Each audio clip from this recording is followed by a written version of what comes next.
This is what 6,000 knitters and one very overstimulated service dog sounds like. Here's why we go anyway. My brain doesn't do crowds without a plan. So here's the plan. I bought a 2-day ticket because no matter how much I've heard about the crowds, I'm going to get overwhelmed in there. That's no pessimism. That's just data from every Costco I've ever survived. Today is recon. First loop, no buying. Just get the feel of the place. There's a flock talk I want to catch. Then I stay until I need to leave, or Cora calls it, whichever comes first. A few hours, then build tomorrow's plan. Because Sundays are supposed to be lighter. That's when I actually shop. And I already know what I'm hunting for. International vendors whose yarn I can't get within 1,000 miles of home. Local ones I never make time to visit. And a couple that just look fun online and I want to meet in person. The goal is yarn I haven't tried. New fibers, new brands, nothing in bulk. Single skeins, minis, colors I love that work as an accent color work, yoke, or some socks. I actually love color and I want more of it in my work. So we'll see what we get. There was a free series of talks with designers and business owners running all weekend, and I managed to sit in on one. I chose not to film it myself out of respect. The host was filming it for her own channel. It was for Making Conversation, run by making.co. I'll drop her link in the description. This one was called When Your Hobby Becomes Your Business, and it was great. They talked a lot about protecting your creativity and your inspiration, how you actually manage that. Like, if your job is making 20 samples for your yarn store, how do you still find time to knit just for you without every single stitch becoming work? It was really thought-provoking, and honestly, I'm going to steal some of it for future videos because it made me think hard about stretching myself too thin. One thing that stuck with me, sometimes you have to reassess your goals. No matter how well you plan, sometimes a goal isn't reachable in the time frame you set for it, and that's okay. Sometimes you move the goalpost instead of grinding yourself down trying to hit the original one. After that, I took a break and followed it up with an amazing French onion pot pie. Honestly, I would have liked to have disappeared somewhere quiet and savor that thing in peace. It was that good. Then I wandered over to Wild Rose Farm on Whidbey Island. They breed heritage and endangered stock, the fluffy kind of serious. One of their sheep decided Cora was the main event. Full focus, total fixation. Cora wouldn't even look at her. Honestly, it was great. Okay. Real talk for a second. I didn't get footage of that moment that I actually hit Overwhelm at Flock, and that's not next because let's face it, if I was really overwhelmed, grabbing my camera and hitting record is not going to be the first thing that comes into my brain. I'm not going to apologize for that gap because honestly, the missing footage kind of is the point. If I had a camera rolling, it probably means I wasn't actually overwhelmed. I was performing. The real thing doesn't have room for a lens. There isn't time to put a pause on it and say, oh wait, let me get out my camera and my tripod and my ring light and make sure I capture this full moment of panic and disassociation and pretty much almost ending up on the floor in a puddle on camera. It's not how that works. So my nervous system RSVP'd no to a room full of extremely enthusiastic strangers, and it didn't wait for me to check the invite first, and so I just didn't respond to it. What I noticed after the fact, the tight chest, my ears were ringing more than they usually do because I have tinnitus. Noise became simultaneously louder and more muffled at the same time, which I always have a hard time explaining that to people. And what I do differently next time isn't push through and pull myself up by my bootstraps. It would be finding the quiet room. I had forgotten that that was even a possibility until after I'd gotten home. If you're a neurodivergent person who's been to a con or a fest like this, you already know the moment I'm talking about. You don't need footage of it. You'll get it on your own. One of the first things I purchased at Block Viper Festival was at a vendor. I believe they're called 22 Mile Studio, but they have their yarn was called Fiber Hustle. So I have to do some research, but I'll put the link in. I really loved their stuff. There were 2 vendors there, and one of them I'll get to later. This booth was one of the 2 that really stood out to me as one that I just loved. I just loved the vibe of them. And so this one had, of course, big walls, but that were full of yarn and bright colors and really cool color combinations. The table right in the dead center of the booth, it had, I think, 4 or 8 album covers on it. Sheryl Crow, there was a Counting Crows, Alanis Morissette, there were others. I've got the footage here. And the yarn there was based on those album covers, and they were like iconic album covers. Like for those of us of a certain age, you see it. I saw them from a distance, and I knew which album covers those were without being close enough for my old eyes to read it. I just saw the colors, and I was like, I know what that cover is, and I made a beeline for it.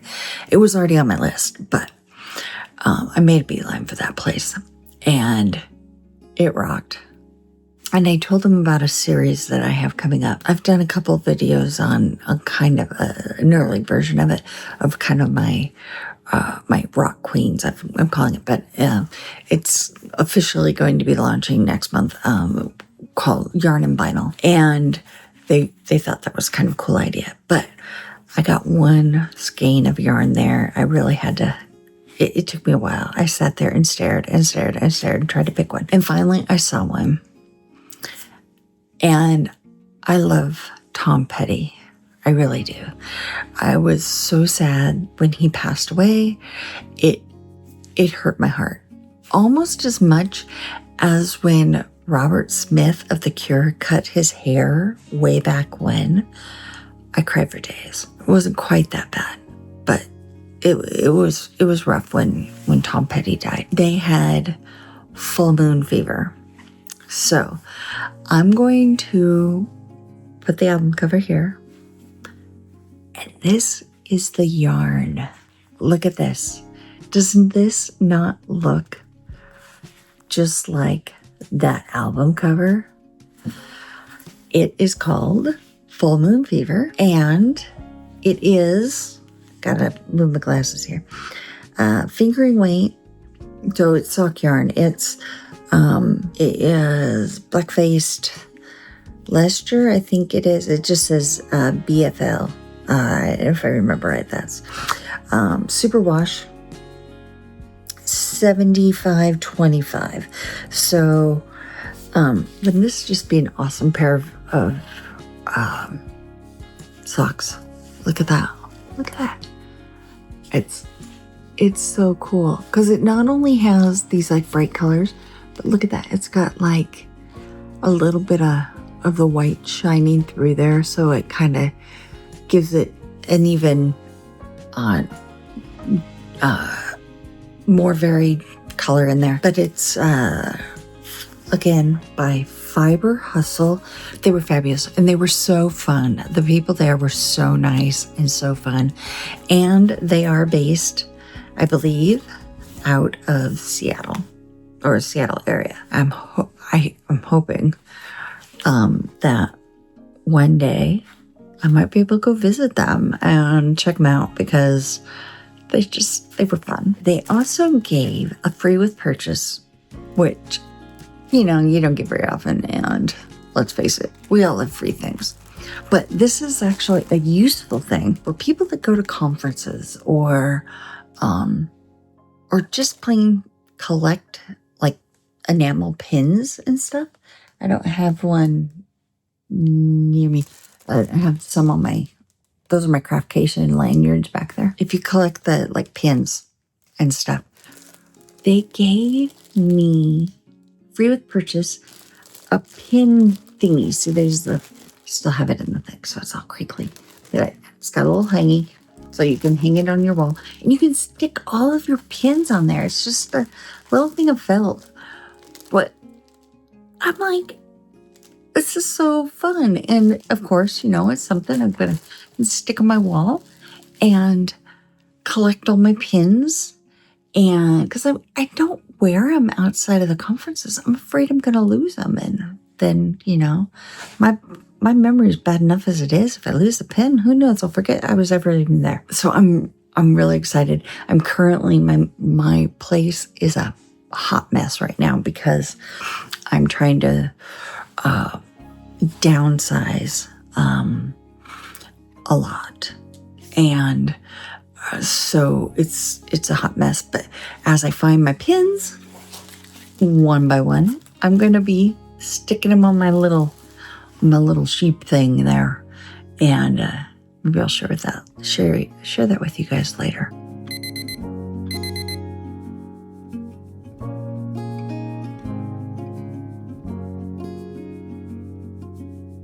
Good morning. How are you? How are you? I'm good. Can I get a 44-ounce light ice prickly pear Arnold Palmer? And do you have prickly pear Arnold Palmer? Yeah.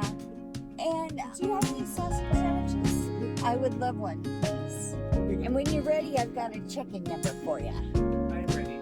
It's 157. Any other drinks or food for you, though? No, thank you. You might be able to Yep. try and make sure. Alrighty. Thank you. All right, thanks. Thank you. Have a great day. Stay cool. That was for Bigfoot. If you ever in the Washington area, I don't know if they're down in Oregon, but if you ever have a chance, go up there. They are a great local chain coffee shop. Run businesses and kind of things. But one of the things that's really cool with them is that they have these little things they call them crossbuns. They're like the frozen drinks for like kid size. But they just did one that's like rainbow. I don't know how they did it, but like within the cup, it's rainbowish. And then they put this purple whipped cream on top. It looked really awesome. Bigfoot Java is what they're called. So this is the second time I've recorded this because I've apparently lost the footage of the first time I did this. So we're going to try this again. Hopefully we get it right. But this is the majority of my haul. I did a piece earlier that talked about hustle fiber or fiber hustle. I can never remember that. Anyway, that was earlier. Here's the rest of it. So as I mentioned earlier, I was really looking for kind of like single skeins or mini skeins of fibers I haven't tried before. I have the hiccups all of a sudden. Yarns that maybe I don't have access to because they're not sold around here or they're international, something like that.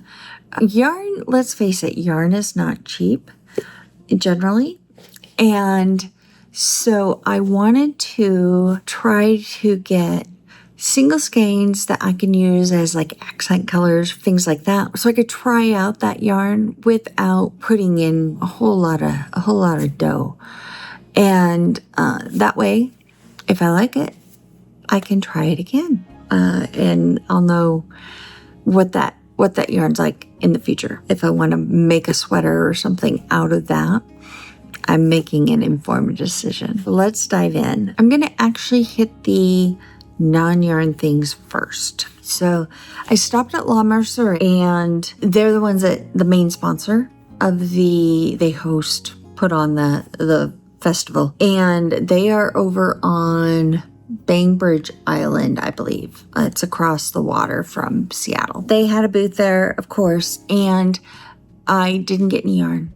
Instead, I got this. It is a Lina publication, and it is called Unfolding Landscapes. And it's a book of 17 different knits that are for road trips, or inspired by the road at least. And so for those of you, a lot of you will know, I do park hosting in the summer times, and the goal is to ultimately be a full-time park host where I hop in my motorhome with Cora and with one or maybe two other little ones with me. My mom raised Shih Tzus for 50 years. She's retired now, but there's a couple that are kind of special to me, so they'll probably end up going with me. And so the road trip life, this book kind of called to me because of my plans for the road trip life. It's got some interesting ones in it. It's got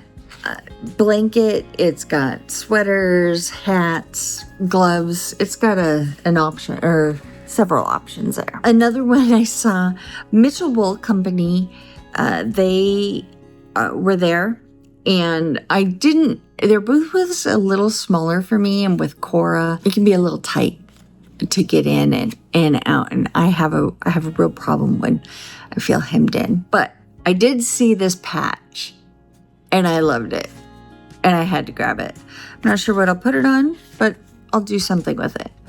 I love stabbing things. It's true in the yarn sense of the word, and perhaps, but that's another story. We'll say if it fits other ways that it's true. Of course, I got a flock fiber sticker. These were really fun. I went to Bah Humble, which I love the name. Bah Humble is just so cute. And I'm going to be putting all the links to these companies in the description, so you can check them out too. But I got some stitch markers, and do we really need more stitch markers? The answer is always yes. But these are fun ones. These were Golden Girls themes. The two I got were Rose and Dorothy. So Rose's has, of course, Rose's face, a Viking hat, a teddy bear, and a little one that says back in St. Olaf.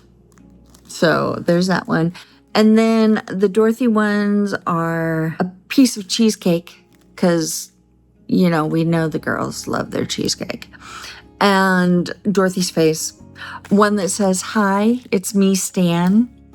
And the other one that says, "Shady Pines, Ma." I went to Pacific Knit Company and got a couple packs of doodles, which I haven't worked with doodles much, but I love them. And for some reason, I have to collect the sets, even though I've never actually used them.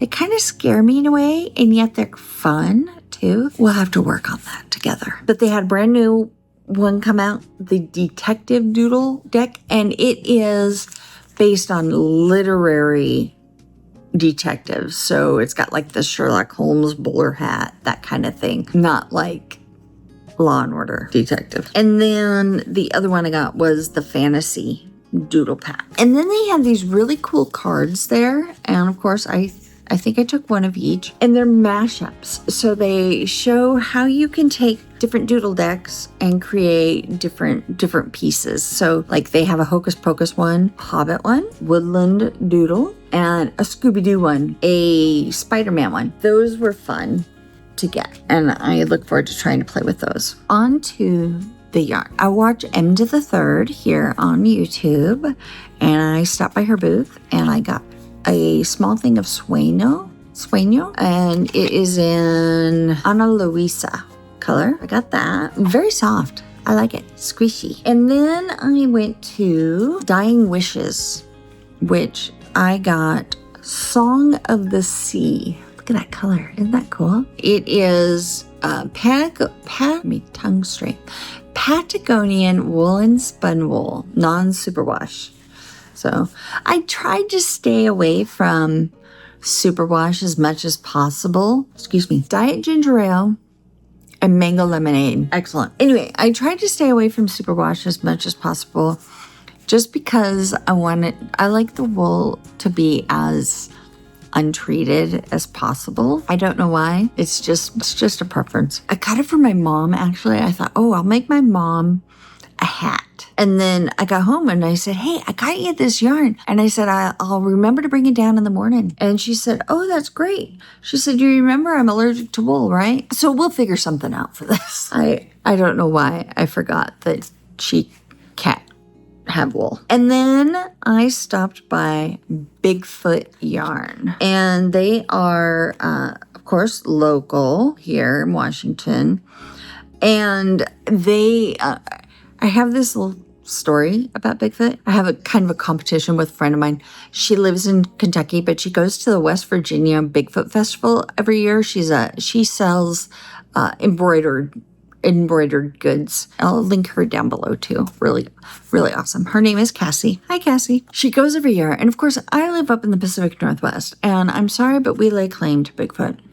Well, I lay claim to Bigfoot. I'm not speaking on behalf of all PNWs, but I do. And so she'll say, oh, I'm headed off to the Bigfoot Festival. And I'm like, how dare you? So I went to Bigfoot Yarn. And I really like this color. This is Banshee. Look at that. Isn't that awesome? It's got some green. It's got some kind of purpley. It's some black. It's got a lot of really awesome.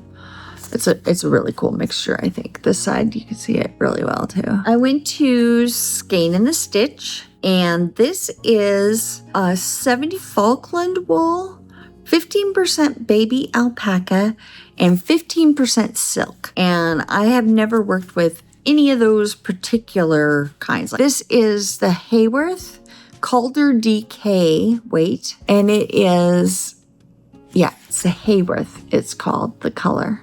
Isn't that pretty? This one was was one of the last booths I hit. She's out of Alaska. Her brand is AK Venture, and she had some really awesome, like, rich colors. And so I went there and I found this. First of all, here's her card. Again, I'll put her link down below, and came with a little coupon, so yay for me. This is Cozy DK. It's a superwash extra fine merino and nylon 8515 mix, 4-ply, and it's in the color Lakeside. Look at that. Isn't that cool? And this reminds me of at Glacier Park. They have those rocks. If you know, you know. They have these rocks at this lake up there in Glacier National Park. And they are really cool. They're like really bright. And it looks like the photos are fake, but they're not. They actually look that way. I wanted to get some mini skeins, and I was surprised. I don't know why, but I was surprised that there weren't more mini skeins. There were some that were like project kits that were had maybe 8 or 9 mini skeins to make a specific project, and that's all fine and dandy, but I was looking to get mini skeins so I could try out new yarns, and not necessarily for a specific project. I wanted them to be able to swatch with, or to use as accent color work, things like that. And so this is the only mini skein set I got, and it is from Cesium Yarn, which of course all their stuff is kind of science-based. I kind of like it. But this is the Dungeon Crawler Carl books 5 through 8 merino sock mini set. And look at those colors. Aren't those awesome? I've never read any of the Dungeon Crawler Carl books. I hear they're kind of fun. They're really popular, but I've never even come across them. So anyway, there's that. I got 2 from, this is the only place I got 2 from. And I got them from Yarn Nouveau. And the reason I got them was because they were both fibers that I hadn't used before. So the first one is Nouveau Worsted in Mary Poole, Poole. Again, link down below. Isn't that pretty? Look at that. It's really pretty. It's like It's like a Christmas tree kind of green. And then I got and these come out of Utah. Yarn Nouveau does. Comes out of Utah. And then next I got, this is the color Heatherfield. It is 60 superwash merino, 20% silk, and 20 yak. And this is the yak DK. And of course, I've never worked with yak, but it's super soft. So I've never worked with silk, and I got 2 things that have silk in them. So I'm kind of looking forward to seeing how those work. But look at that color. Isn't that really pretty? And I thought that these 2 actually go, they're 2 different weights, but I can make it work. But I thought those went really well together. And all of their yarns at Yarn Nouveau were kind of, not all of them, but majority of them were kind of dark and moody. They kind of had that vibe. I've never bought into really the like blind date with a book or mystery yarns or things like that. I like to know if I'm going to be spending money, I want to know what I'm getting. But I went to Crow and Crescent, and they are local. I believe they're out of the Seattle area. And their yarn, I fell in love with it on the before I even went. When I went to look at their website before I went, and there were 2 companies I was really looking for. One was earlier, the Fiber Hustle that I talked about. And this was the other one. Now, I stood there for probably 15 minutes, taking up space with me and Cora and my cart that I was pulling with me. And I could not figure out which color I wanted. I couldn't decide what weight I wanted. I couldn't decide anything because I was in decision paralysis. We've all been there. It's sometimes hard to deal with. So I bought a mystery skein, and I opened it on screen for you guys the first time I recorded this, but I didn't, like I said, I've lost that footage, I think. I'll look again. I may find it. So we're going to pretend that I didn't do that, but it came wrapped up in this like a scroll, and it had this really cool like wax seal on it with a string. It's really cool looking, kind of gothic. Their whole vibe is kind of gothic, but it's also like bright colors mixed in with really dark ones. It was a really neat vibe. I got my mystery skein and I opened it up, and I ended up with Triton DK, and I think this is one of a kind, maybe is the color on it. I'm trying to figure that out. I believe it's called one of a kind. OOAK, and it's DK weight. But look at that. Isn't that cool? Look, a match. But I'm looking forward to doing this. This is 100% superwash merino, so that's going to be a lot of fun. I'm looking forward to playing with some of these yarns and seeing what happens with them. Before I wrap up, 2 places I didn't shop so much as Clock for later. I actually stopped by Wild Rose Farm on Whidbey Island. I spoke of them earlier with the sheep. I also talked with Skagit Woollen Works, less than 5 miles west of me on the other side of the hill, about coming out and featuring what they do. So if you want farm visits on this channel, tell me what to ask. Breeds, fiber, life on a sheep farm, I'm listening. And that's a haul.